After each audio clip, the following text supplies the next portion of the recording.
right, here we go. Tech on Ice. This is gonna be part two of like the "It's Hard Being a Developer" series. A little bit of inside baseball. So this is the first day of Tech on Ice where I had to heat the water in my cold plunge. So I have like a little temperature gauge that kicks off a heater, or it kicked off a cooler to cool it.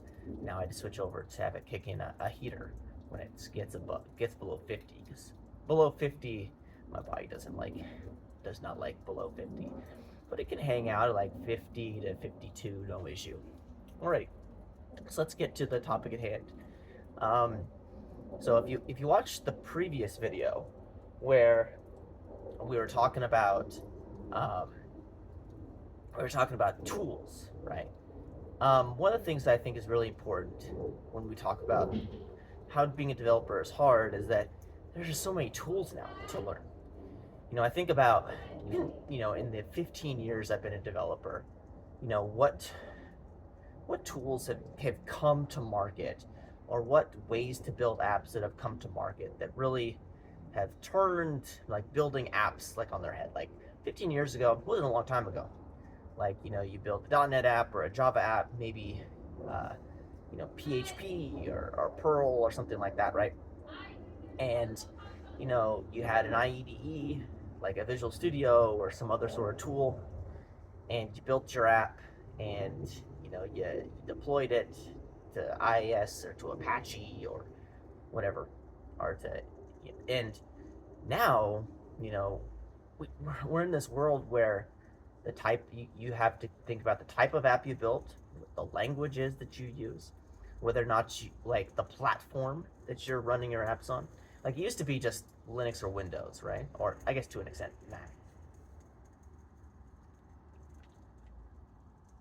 Um, but but now we have this world where it's important to kind of call out like the other kinds of apps that might need to hold on.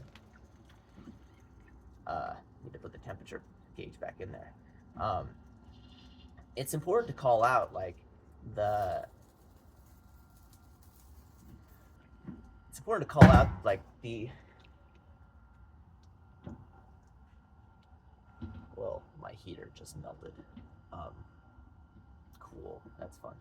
Anyway, it's important to call out like all of these different ways that we build apps, and the problem that I see is that if you're a developer and you're thinking about these sort of things, like, it's becoming extremely hard to know everything.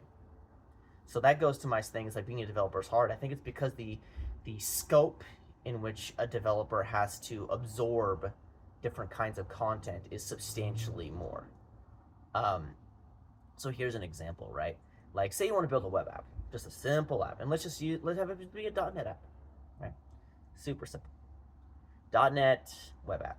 Okay, so you're going to use the latest version of .NET, .NET 8, or .NET 9 in a couple of weeks. So you want that thing to run on Windows or Linux? Well, it depends, right? Do you want to run in containers? Well, it depends. Do you want to use Visual Studio or Visual Studio Code? Well, it depends. Are you going to use CI/CD? Like, are you going to deploy using whatever tool, right? So, like, as you can imagine, like, yes, we've always had to think about these sort of things to an extent, but like, now the tools are like right in our face, and it seems like it's like the developer's responsibility to kind of be the person to choose that tool chain. Whereas there used to be an ops team that handled deployment. There used to be another team that did this. There wasn't tool sprawl. Like, I was thinking about this the other day. Like, to set up a new machine, I have to install tens, if not 100 different like individual tools. And that includes like extensions and miscellaneous things to make my life a bit better as a developer. And like, that's a bummer, right?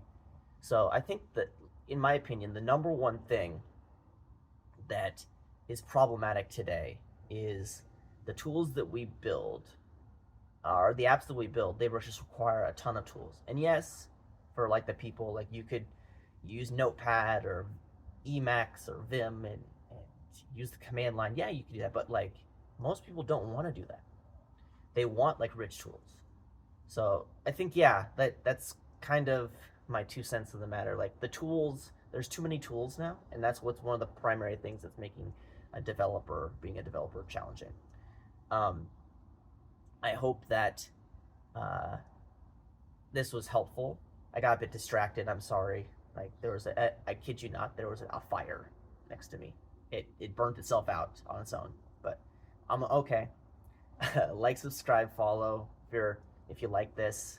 Comment down below like what tools do you use now that you didn't use even 5 years ago? I'd love to hear it. And yeah, I hope you enjoy the rest of your day. Take care.